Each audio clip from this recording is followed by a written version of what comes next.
Hello everybody, welcome back to Let's Play Hearts of Iron 4 Kaiserreich Federalist. Let's continue on where we last left off. So we've won the Civil War. Absolutely fantastic. So, after this, we're getting new industrial zone. Do we need to be doing this? Because we could just go straight into the third Shanto conference.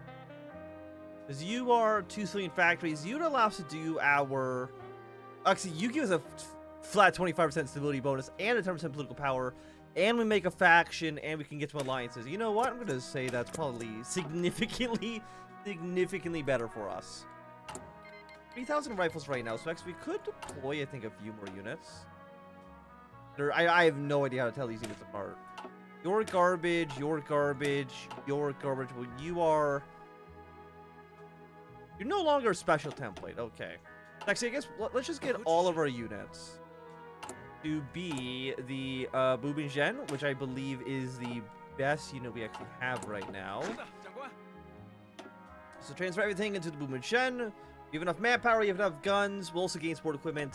Absolutely fantastic. And if we look at occupied, actually, you can't look at occupied territories unless you're actually occupying something. Huh.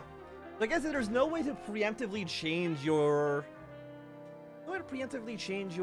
occupation law. Huh. Okay, but we're at 51. Apparently it's enough for us to actually get another... No, it's enough for us to get one of these doctrines. We absolutely do not want to do.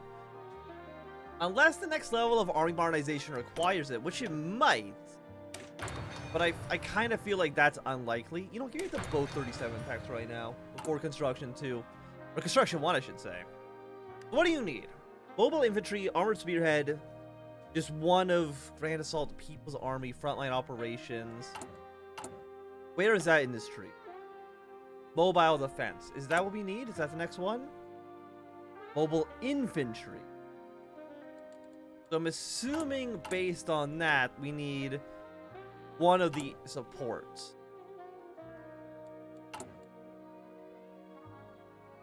Yes, okay. I mean, that's not so bad. I mean, it is 200 army experience, which is quite a bit, for sure. The Ottoman Empire is also war with Bulgaria, so Bulgaria absolutely is fricked. There's no way they can survive this. Again, like as a human player, you can survive, but the AI, absolutely not. Albania could maybe like they're sending volunteers to Bulgaria, but that's really about it. And the Ottomans, you can just see they're just marching straight country, like they have no chance. They might be though the Ottomans early, but even then, like yeah, I don't think Bulgaria has what it takes to. It doesn't have what it takes to survive. So unfortunate for them. You know what we could do is we could theoretically just exercise their unit. It would make them better, yes. How much does that gain us? 0.05 daily. So that's 1 point every 20 days. 50. So it's 50 times 20, which is times 10 to 5. That's 1,000. I think that's 1,000 days. So you know what? We don't want to train our units. We can actually split you off a little bit. Let's put some of you on the border with, I don't know, let's just say Yunnan for now. We don't want to be training our troops. Again, like, really, the experience of the units, while it is important, of course, it's not that important, I think, right now. Also from Hunan. Actually, let's do the third Shanto conference first. The first and second Shanto conference in 1924 were an assembly of Federalists from across China to discuss the future of the movement and the country. Notably, the second one was attended by delegates from both the Kuomintang and the Beijing government, despite their ongoing conflict. Chen Xiaoming will now host the third conference, hoping to bring the southern provincial governments together to agree on a new reconstruction plan for the region and a form of provincial government to rival the Beijing and Fending governments and the Kuomintang upstarts. Once more, the strength of the Federalist movement is on the upswing, and there's a real chance for it to become the influential national politics. Pros from Hunan. Hunan, drawing our old connections for the Federalist movement, requested to join our alliance. Zhao Hangti, however, is not the same man he once was. Once dedicated to constitutionalism, his rule in Hunan has become increasingly authoritarian. As such, many in the government hold strong reservations while allying ourselves with Zhao's Hunan. I would much prefer to have a 10 division alliance than stand up for my principles. 75 political power, 5% stability is pretty nice. Political power gain. Let's go for let's go for those factories. Okay, beginning of the conference. Governor Xiao Dengming, the chairman of the China Public Interest Party, opened the conference stating that southern China is in a unique position once again. The Federalist movement could prove themselves to the rest of China as models of true democracy and prosperity. The duty chairman and governor of Yunnan, Tang Yiyao, made a speech on the dangers of Kuomintang and their thinly veiled totalitarian ideology and Wu Pufu's betrayal of the Republic. Zhao Hangti reiterated his statement from 1922 on the only way to unite China is to build a federalized United Nation. Notably, there are a number of delegates from outside the Federalist movement observing the conference like the first two. After the opening statements, delegates began discussing Chen Xiaoming's reconstruction plan and the possibility of forming a new national government. Tang Yizhao, governor of Yunnan and the deputy chairman of the Public Interest Party, has turned on Chen Xiaoming in the middle of the conference. It wasn't long before Tang and the delegates walked out of the assembly, announcing Chairman Chen as a radical, what he sees as violating provincial autonomy. The conference is shaken, but continues on without Yunnan. Tang's betrayal is quickly announced by the rest of the delegates, except the reconstruction. The rest of the delegates accept the reconstruction plan. Chen Xiaoming reads out the conference decision, declaring that the Qing government will to be illegitimate and in formation of a new national government in Guangzhou, the United Provinces of the Republic of China.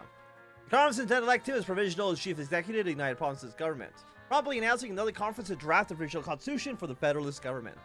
While southern China has been de facto outside the control of the Beijing government since February of 1936, this declaration formally announced the creation of a rival Republican government in the south.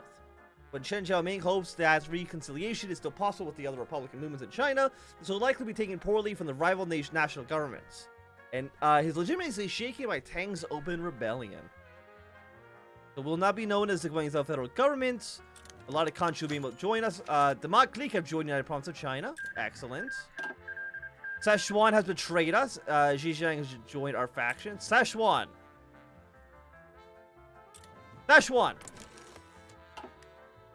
And you are in our faction? You're in our faction.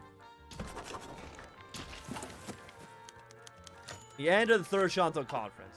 Third Shantou Conference successfully closed today after the foundation of the Federal Republic, despite Tang Zhao's betrayal. We're now on the path of free democratic federal China. This path, however, is guaranteed to be a difficult one, as many claim leadership of the country. You are willing to entertain the provincial executive's plea for reconciliation and peaceful unification, especially with his legitimacy shaken by Tang's split. We now have our own federal government. We got a cost bill against Szechuan. You're not at war yet. Actually, if you're already in the faction, do you think you'll actually join? Because I know Mon clique can go to war with Tibet and Mongolia, but if they're in a faction, do you think they'll still do it? I really don't know. I think Chinese have rights in Legation Council. I mean, how many troops does Szechuan have? 9 to 48. Okay, that's a pretty large number. You actually have a cost ability against me. Let's pull our units off of the border with the League of Southern Provinces. We don't really... They don't actually matter. We actually need 5 trains. Can I steal trains? No, nobody in the country has trains right now. Fantastic. Can I build trains? No, we don't have them researched. Can I... Does anybody on Earth want to send me trains? Lend-lease. We can only ask for trains if we're at war, which is kind of like not what I want to do. Thing is, like, Yunnan can declare war on me. I cannot declare war on Yunnan right now. Szechuan is a pain.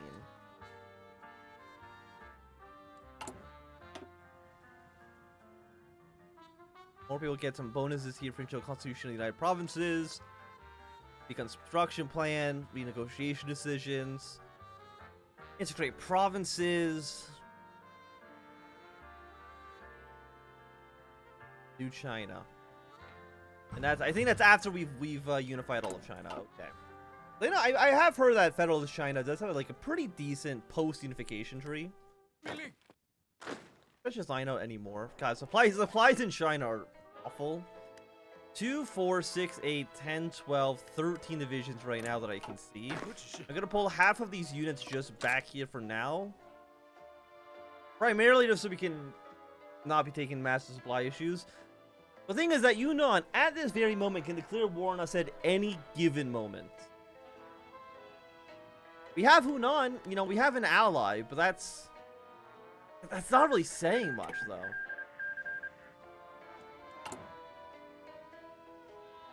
Two factories here. Probably just one. Maybe one just gonna get the third Shanto conference and all these other sub-focuses done as quickly as possible. Okay. Maklik and Hunan sent you divisions. I could probably send you a volunteer as well. Even though our army is not very good, we'll send our best unit, led by you, and we'll send a volunteer. Actually, we have the Chinese factions. Right now we're Federalists. Who's Federalist aligned? Hunan, Maklik. Did it not say that you're Republican aligned? Republican is not Federalist, I think. I actually don't know. Send a unit here. Kamal Khanate. I think we first want to kill East Turkestan. They could align themselves with the Russians, which I'm not too sure how big of a deal that's going to be, but it could potentially be a deal. So I would like to, we need to worry about that. How are supplies looking, by the way? Could be better, because we have no freaking trains. Is there even railroads over here? Very, very, very few. Okay. You're done in 33 days. How expensive is the basic train? 131 days. Do we have a thing in here for increasing radio?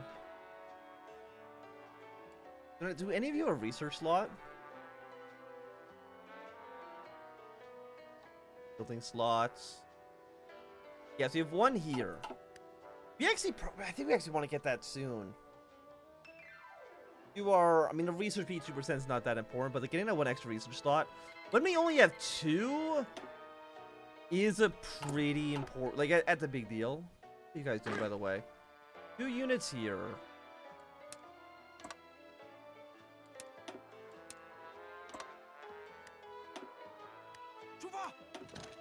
Go here as quickly as you possibly can. I think we might be able to kill the Kuna Khanate. They might not. I don't think we have enough units to actually deal with us here. Okay, but now that that's done, I mean, the stability would be nice. We need the research slot. Status of Temples of Guangdong. The famous story amongst the school children of Guangdong is how Sun Yat-sen vandalized an image of the patron deity of his hometown, Jinshan. Yet, as the Federalists and Nationalists bicker over the status and regime in Guangdong, the question of religion persists. Proponents of both governments are eager to move away from the imperial past, as deity worship was served to integrate state and society. Modern concepts such as evolution and rationalism have indeed entered Guangdong society, and there's no doubt that much of the city's administration believes that Guangdong should take its place as a model province, one that displays modernity and westernization in comparison to the backward city of the warlords and the Qing. The temples and religious rituals have been a part of Chinese traditions for centuries, and the outward removal of such would undoubtedly spark dissent among the local population.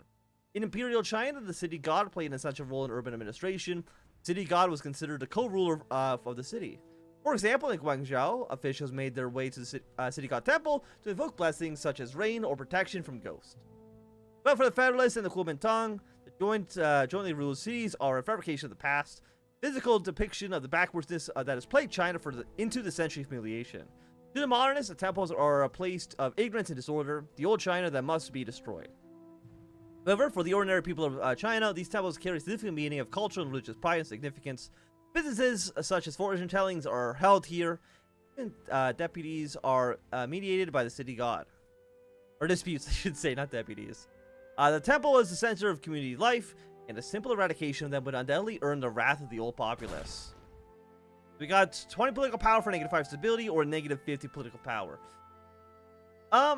Again, I think stability is arguably the most important resource I think that exists in HOI4.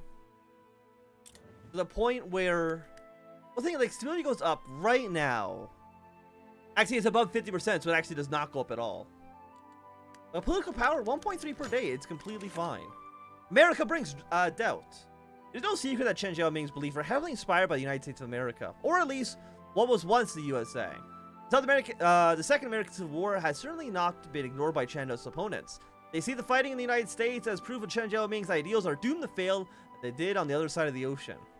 For his part, Chen reminded his opponents that the proposal for China differed significantly from the American system. He was quick to make parallels between the current state of China and the United States. This presidential system has put too much power in the hands of the president compared to the legislator, making no difference to the current constitutional monarchy of China. While comparing demagogues such as Long and Reed and warlords such as MacArthur to Sun Yat-sen, Wang Jingwei, and Wu Pufu respectively, all destabilizing or suppressing democratic institutions. While Chen Jianming maintains that the failure of America is not inherently due to federalism or democracy, the argument made obvious the doubts that many people feel towards his proposal. That's just okay, there's a disability that I didn't want to lose before. We got one division here, cavalry division here. Are you all mountains? You're hills, so that's going to be a little bit easier for us to deal with. Not by much, but a little bit. You are giving us... Honestly, like, just a little bit of fighting. You've broken out your own encirclement. Okay, excellent. A deal is broken between Shaanxi and Beijing. During the last few days of the forces Zhang-Fan War, Qing troops occupied eastern Shaanxi and remained there ever since. Wu Pufu's buffer against the second betrayal. Now, Wu and Yin Shiqian have unexpectedly signed a non-aggression pact, and with the implication that eastern Shaanxi will return to its rightful owners sometime soon. Likely anticipating attack from the north, who has secured his eastern flank, at least for now. We could move a unit here and encircle all of these units, but... Because Wu Pufu, I believe he is... I don't know if where we can see that information. You actually might not be able to. I think he's the leader of the Harmony Association. But I think they like the Zili Ku. He's the one in charge. At least if I'm remembering correctly. 72 here, losing battle. Okay, fantastic. Military slots. I mean, right now, what if we build an aircraft? I would bet top dollar that nobody else in China has air power. 0, 0, 0. The Qing have a little bit, but I think we're gonna set one just the interwar bombers. I know we're not gonna be building a lot. Basically 0, but I think it makes the most amount of sense. We need one more factory. For the time being. -2, -1. I will import a little bit of aluminum. Let's just say from... I mean, that's one factory, though. How bad is the debuff due to lack of resources? -10? Fine, actually. I mean, it's not great. Like, don't mistake that as being good for us. But it's by no means the worst in the world. Oh, 4 units are already ready to deploy. Excellent. Deploy them on the field. Bring them into this army. We'll go like one more row. Just for now. 74, because we can kill this unit. We can move our way straight into Kabul. Which I think as long as you can take this one city, you win this war. If I'm not mistaken. Then we can move all our units to try to deal with East Turkestan. The thing is that you are in a very, very, very defendable province. Which is... It's not good. Okay, I was gonna say, this possibility expires. Expires in 2 years. We have in 2 years from now, we should be okay. But I do need trains, thank you. But that's not gonna get anything.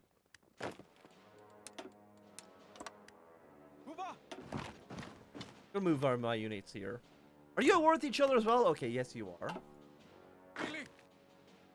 So that's at least something we've got there. That's working for us. Norway showing the Entente. Again, really, anything that happens in Europe, anything that happens in North America, really doesn't affect us. Like, I'm trying to think what actually would affect us. I mean, Japan's national populace. Okay, so Mongolia does still declare war on my clique. If... Okay, that's interesting for us. For sure. I mean, because Hunan will join this war. I'm pretty sure. But at that point, like, we can't send units over there. I have no military access. And none of these people are going to get military access. But, like, I mean, all we can do really is just let Xinjiang win their war.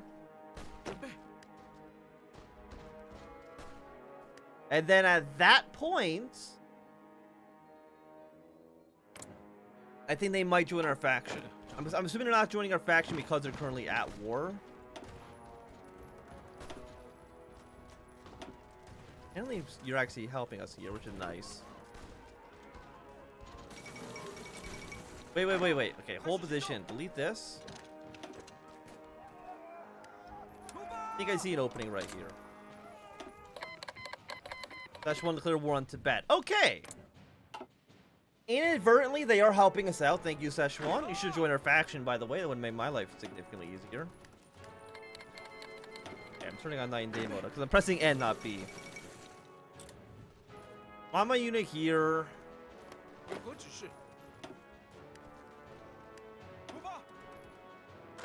Can you even strategically redeploy? I want you to fall back. If you can go here, again, I think they only have these 3 units. I should be able to walk my way over to Kabul. Again, once they're done and Xinjiang hopefully joins our faction, then I'll create a larger front line with Mongolia. And then at that point, I mean, how many units do you guys even have? 6 to 14? Okay, it's not a lot, you know, to be fair, but like, I would like to join your war. It's just that I have no way to get access to you. If anything, I would like to use this time to actually declare war on Szechuan. They've had minimum 21 divisions. Okay, that's a pretty significant number. Okay,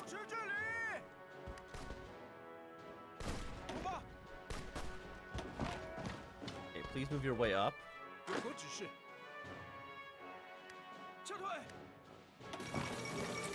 Yunnan clique falls into civil war. Okay.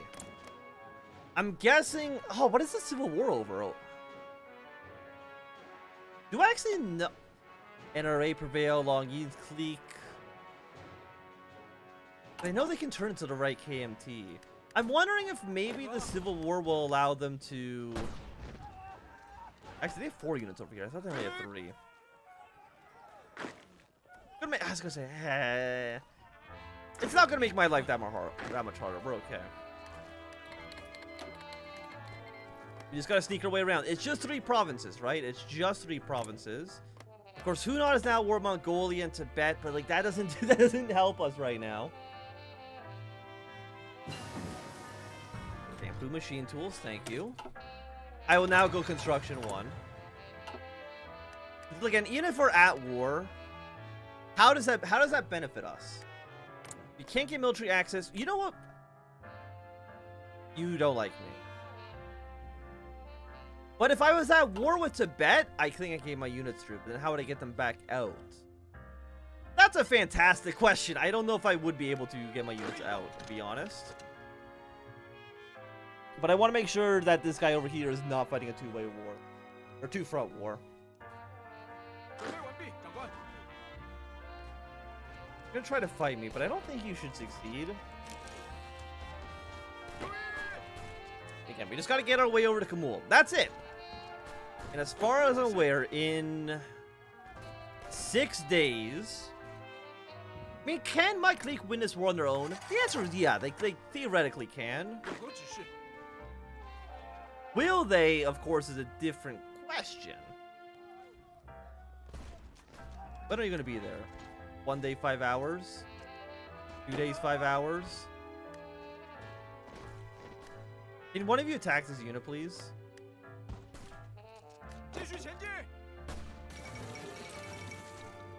Okay, you're moving 1 day, 20 hours. Please leave. Move you over. Because again, if I'm at war with Tibet, you should give me military access because we are fighting the same enemy. The AI loves giving military access, even if, you know, you should politically be hostile to one another. When will you be up there? 5 days. I don't think I can get there in time, honestly. I think Zhejiang is... Oh, we did get there in time. Is that enough to kill you, though? At 21%, huh?